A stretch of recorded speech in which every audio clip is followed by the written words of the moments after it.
In this video, we're going to talk about measuring performance in operations.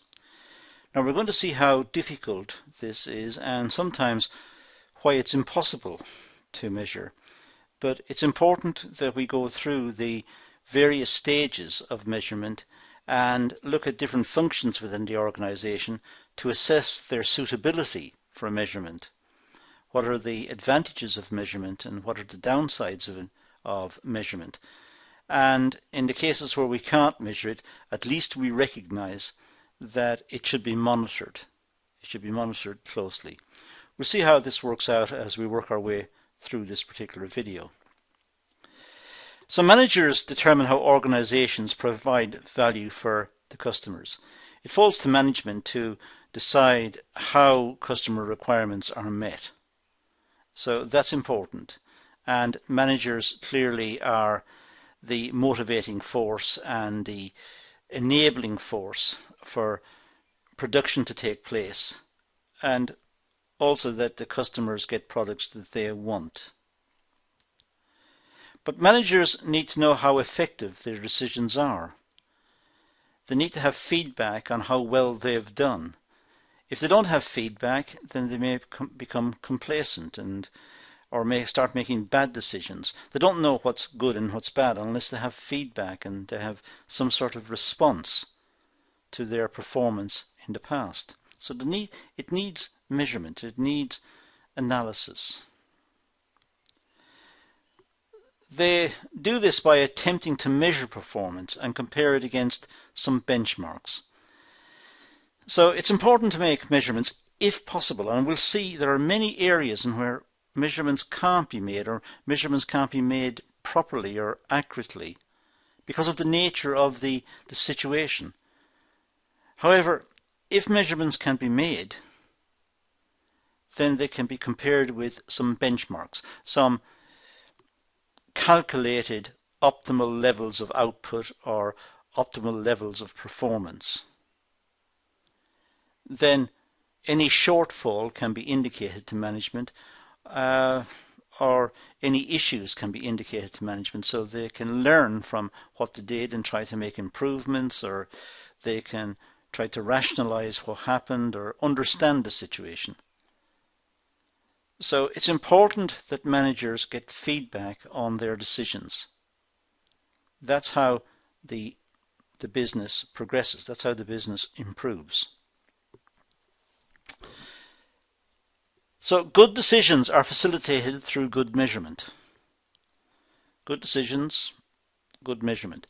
When measurements can be taken and compared against benchmarks, against set standards, and that's fed back to the management, and the management can do something about it, can deal with the decisions, can deal with what went wrong or why the outcome was not favorable, or the management can learn from the situation. So it's important that good decisions are recognized to come through good measurement. In general, quantitative measurements are used as these are seen as most reliable. Quantitative measurements are not that subjective. But again, as we'll see, the output of many companies is difficult to assess in terms of, let's say, quality. Quality tends to be assessed subjectively by the customer. Was it good value for money? It's difficult to be objective about such a thing. So sometimes the information that is fed back to managers is based on subjective measures. And then there's a question mark: how reliable are the feedbacks?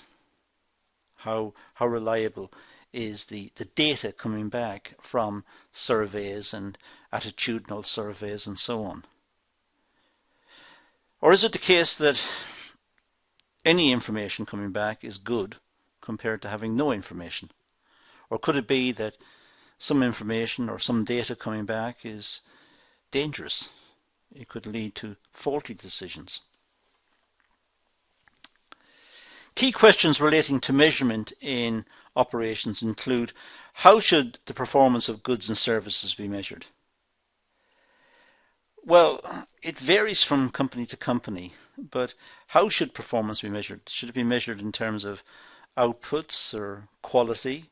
Is there a trade-off between output and quality? Perhaps the more output you've got, the less the quality. Better quality, lower output. Is it possible to have more output and more quality?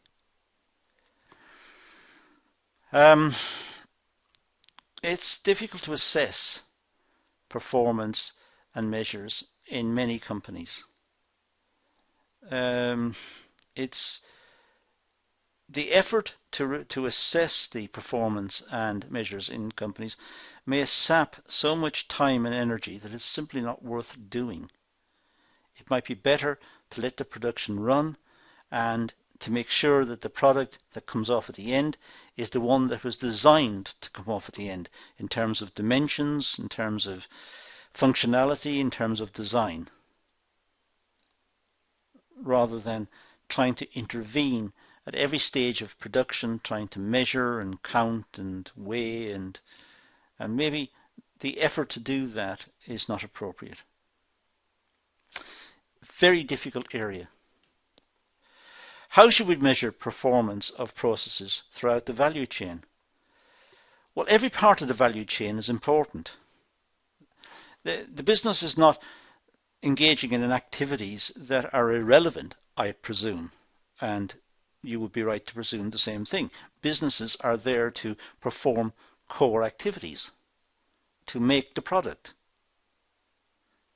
And if they're making the product, that is the value chain, right from the time the raw materials arrive in to the time the final product is made.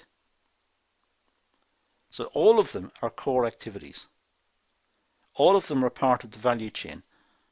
So if one of them is missing, there won't be a product. So in that sense, every part of the value chain is valuable. It's the value chain. So how should we measure the performance of processes throughout it? Well, perhaps some parts of the value chain are not working to optimal capacity. The throughput is not the same as the other parts. Perhaps there are bottlenecks in the value chain. That may be an indicator. Perhaps some machines are not running optimally. Perhaps the tooling on some machines need looking at, or perhaps some of the operators need further training to ensure that they're running up to speed. So it may be possible to look at parts of the value chain for some issues such as those. But insofar as there is a value chain, all parts of the value chain are important.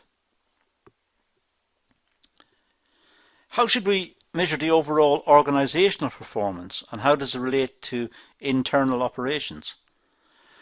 Well, on the one hand, we have the production system, let's say in a manufacturing business. We have the production system, and it's perhaps all too easy to focus on the efficiency of the production system. Well, what's the efficiency of the HR section? How do we measure that? How do we measure the productivity of the marketing section? Or marketing departments, HR department, marketing department. How do we measure their productivity? How do we measure the productivity of research and development? They may work for months and months and produce nothing. They're still experimenting with some new idea, some new product, but they haven't produced anything. So what's their productivity? What's the productivity of the finance section? How difficult is that to measure? So there are major issues in terms of performance measurements and performance indicators that need to be looked at. And I've just posed questions here. I haven't given real answers. But they should be borne in mind, and the nature of the question should be understood. The scope of performance measurements. Well, good performance measures enable managers to control processes and make decisions on the basis of fact, not opinions. So good performance measures enable managers to make better decisions. And they're based on facts. This is what happened. If we do that and that, then this will happen. So the managers know on the basis of experience, on the basis of history, on the basis of reasoning that if certain things happen, certain processes and certain outcomes will follow. So it's not their opinions. It's moving from their opinions to their expertise in understanding the facts and their ability to analyze the situations and compare them to perhaps what happened in the past.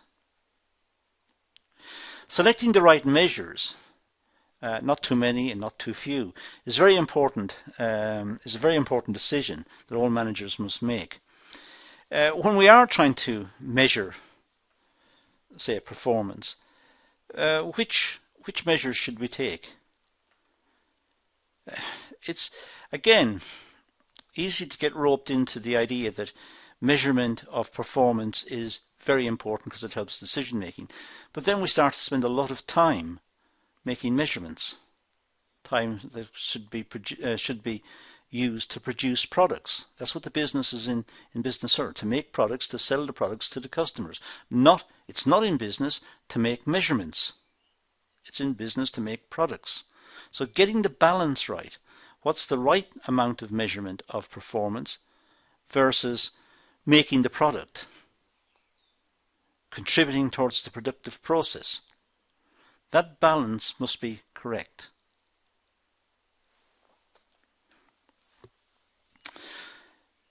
We're going to have a look at a list of various categories of performance measurements, and you'll see from the list when we put it on the screen in a few moments that measuring performance under these various categories, under these various headings, is extremely difficult. Now, it shouldn't put us off attempting to measure, but the complexity of the measurements and the time taken to measure must lead to a questioning of whether the particular processes are worthwhile or not. Maybe instead of having measures, some routine investigations and routine inspections with a lot of common sense applied would be better in terms of efficiency than trying to get hard and fast measurement tools. But some of them, because they are essentially subjective, are not really that suitable for measurement. But nonetheless, there are categories that are important to the organization, and in that sense we should include them in the list, but it doesn't mean that they can be measured effectively. Let's look at the list. Now, these are performance measurement categories. These are areas that, in a sense, should be looked at or could be looked at in terms of measurement, but we'll find are very difficult to measure. And therefore, maybe it's the case that, as I said, regular inspections, feedback from operators on the shop floor, line management, departmental heads, regular meetings of the business to discuss issues might be a better way of gauging the measurement issues than trying to get hard and fast answers in a very objective and logical fashion. So the objective and logical may be too expensive, if not impossible. But nonetheless, here's the list.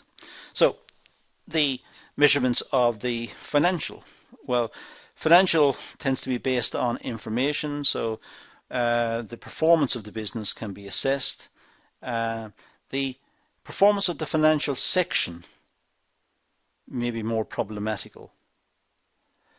But the performance of the business in terms of the facts and figures and the accounts receivable, the bills paid, management of cash flow, break even, statutory accounts, payment of tax, payment salaries, payment to customers and so on, these can be assessed and say, yes, they were on time and they met the requirements.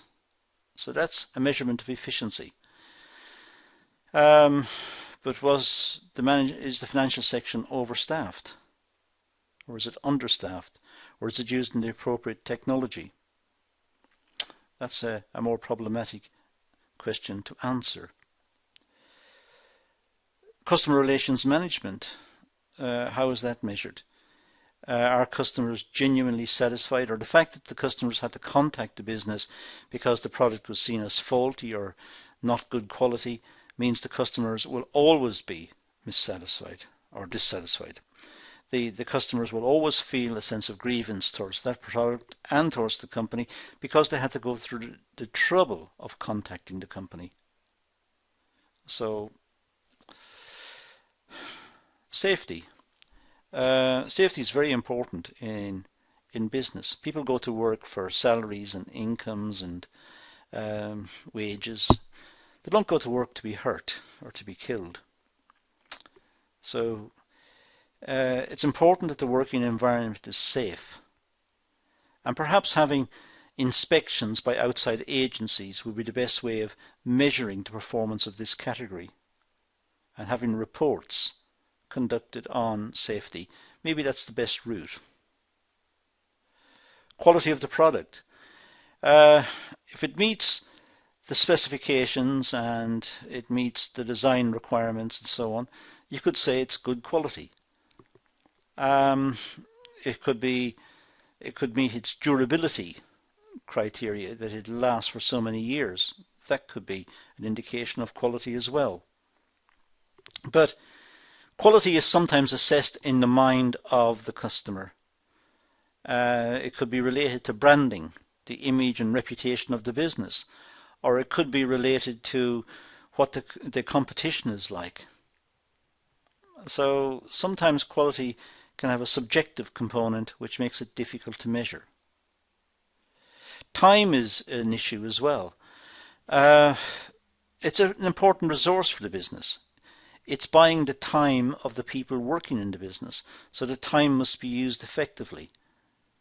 But how is that particular measurement implemented? How is it looked at?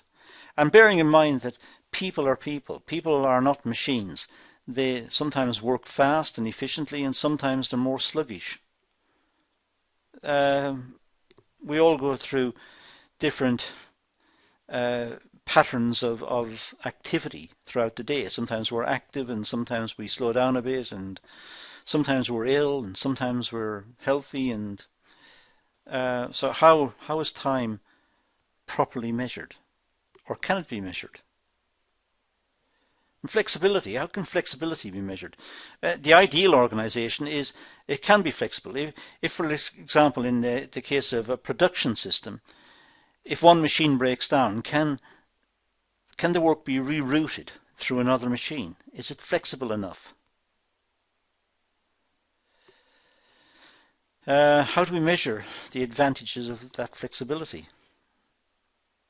Well, we can't measure it as such, but maybe we're aware of it, or we can have reports to say that in the event of a breakdown, reroute the work in this particular way. Or innovation and learning. It may be we have a research and development department, but as I said earlier, they may be working for ages trying to develop something and haven't produced it. So how do we measure their productivity? But when they come up with an idea, perhaps it's a very good one. Learning. How do we measure the effectiveness of learning programs and training sessions? Sometimes it may be reflected in productivity, in greater skills of the workers and greater application to jobs and motivation. Sometimes it just simply can't be measured. It's an activity that the companies go through knowing full well that they can't gauge precisely what the effects of the training programs are. Can't measure it. Productivity seems like one that can be measured. It's output divided by inputs. But if the company is making several products, then how do we work out which inputs? And if it's using a whole variety of techniques, some of which are outsourced, then how do we measure productivity? And is it the productivity of the machines we're measuring, or the productivity of the people? People may work with machines. That's the unit. The unit is one machine per person, let's say. Well, if more output is produced in a day, is that because the person has worked harder or the machine has worked harder? It depends on the nature of the machine. But some machines maybe have automated processes. Some machines may be computer controlled, in which case the person operating the machine presses a button perhaps and the machine does the rest. So is productivity then the productivity of the machine, not the worker? It's difficult to sort out. The stores, well, which items in the stores can be measured?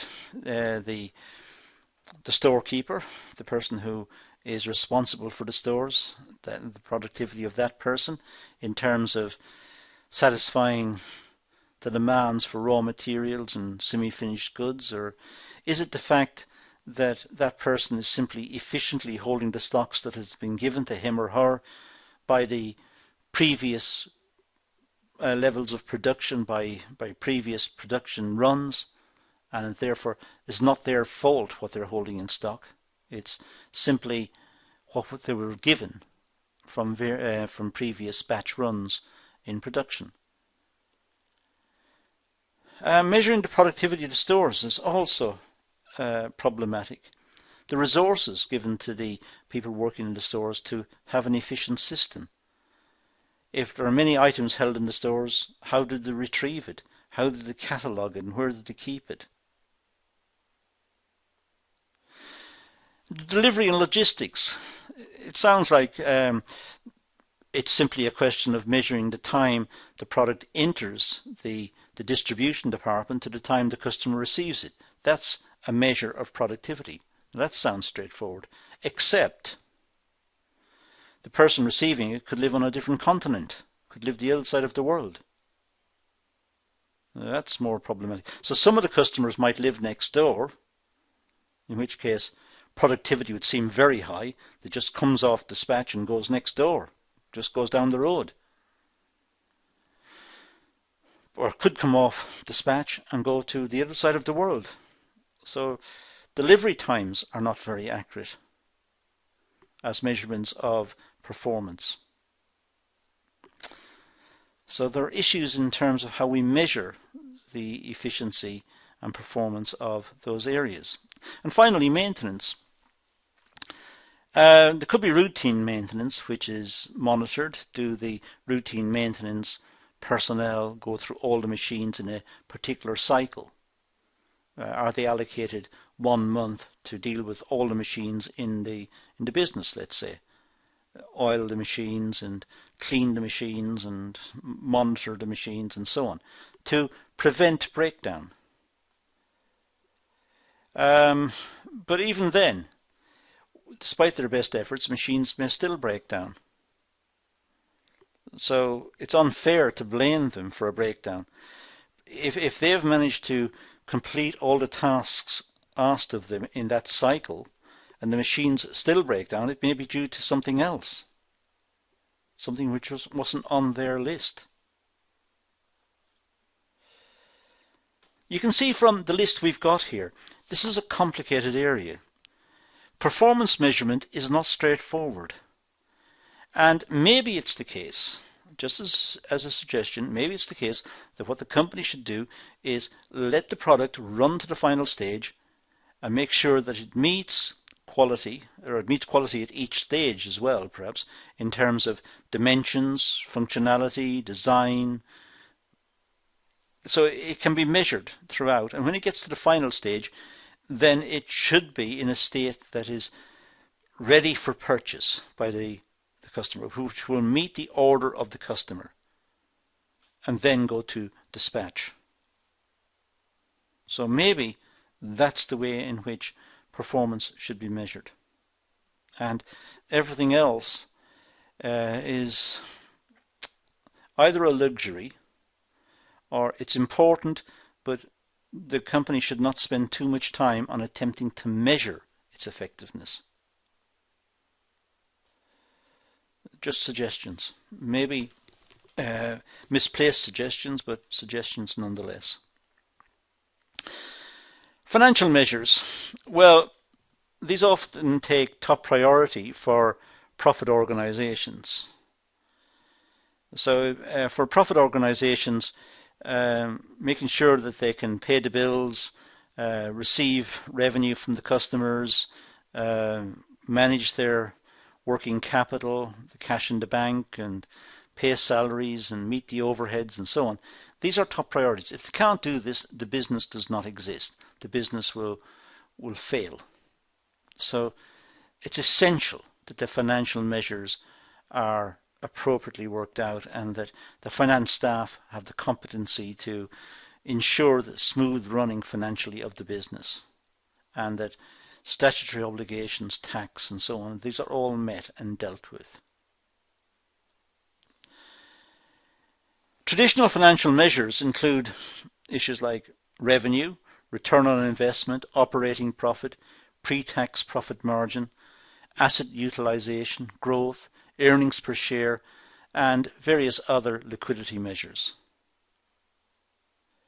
So data can come back from the financial section of the business on all of these, and it'll help to pinpoint areas of concern, areas of success, and areas where the business is doing well. And they can also be used to benchmark how the company is doing compared to other companies perhaps in the same sector. For example, earnings per share. Well, what's the dividend payout in companies that are similar to the one we're considering? So the company can benchmark itself in terms of performance, financial performance, against some other companies. Non-profit organizations focus more on minimizing costs and maximizing value to their target market, customers, and to society. So non-profit organizations, or not-for-profit as the Americans say, not-for-profit organizations, these may be interested in the growth of their customer base. Are they supplying more service to more people? Are they widening the type of services they're providing? And are they minimizing costs? Are they doing this most efficiently? And thereby maximizing what they can get out of very limited budgets. Budgets perhaps which have been donated to them by charities, or budgets that have been donated to them by governments. Now, customer and market measures. Well, an effective customer satisfaction measurement system indicates the relationship between customer satisfaction and the customer's likely future buying behavior.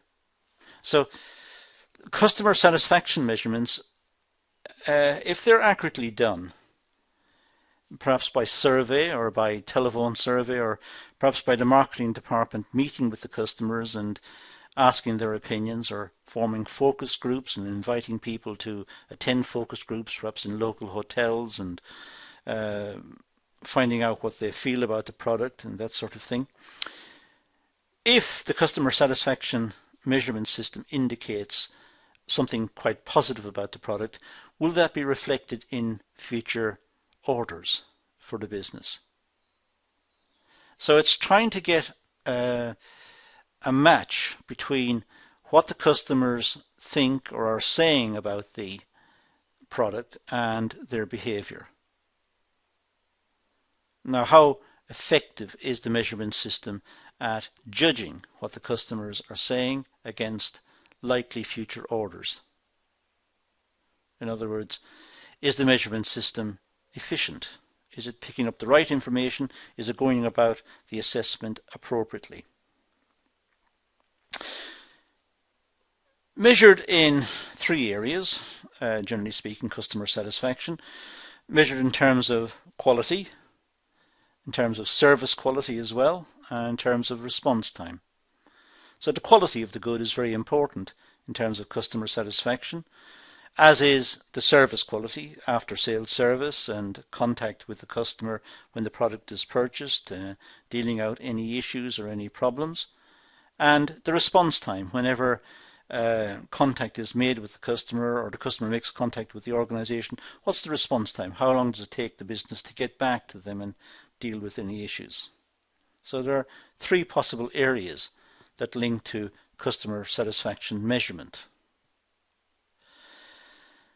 Other customer focused measures include customer complaints, loyalty, customer retention, warranty claims, service guarantee claims, and service upsets or failures. So it's, generally speaking, it's talking to the customers when they contact the organization, talking to them about the product, about their experience, about what's gone wrong, and trying to deal with that. And feeding back that issue to management within the business so that corrective action can be taken in the context of future production.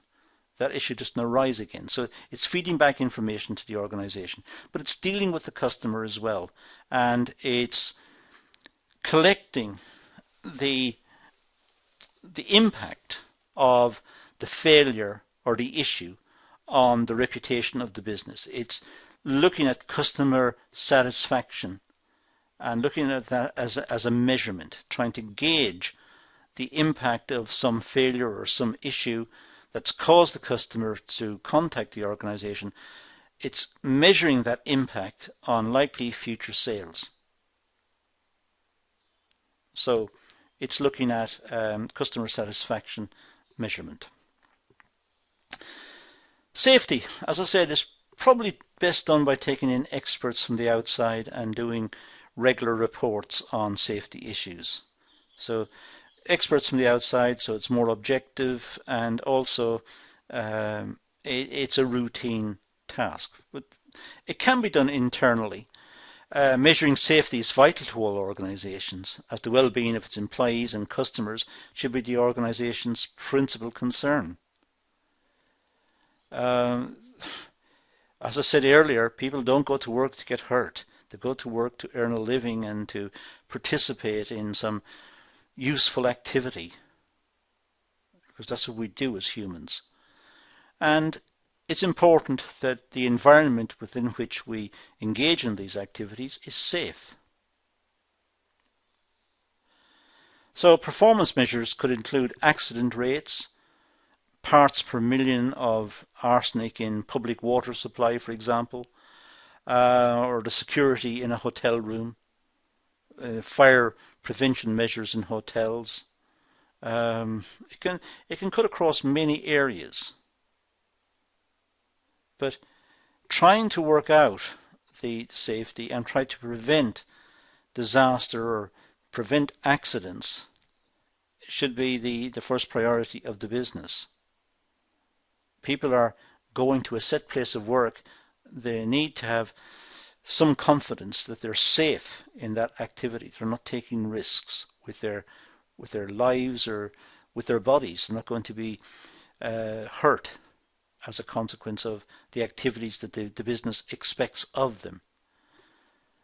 So probably the best way to do it is having regular reports and regular assessments, and perhaps even spot checks to ensure compliance to certain recommendations. For example, people wearing safety equipment and safety clothing during operations, that sort of thing. So in this session we've looked at performance indicators and looked at the complexity of performance indicators and why some performance indicators, whilst desirable, simply cannot be properly evaluated and properly constructed. But it's important to be aware of them. So this is what the session is doing and what the session is set out to do. But that's all I'm going to deal with here. So I'm going to leave it at that and say thank you for watching.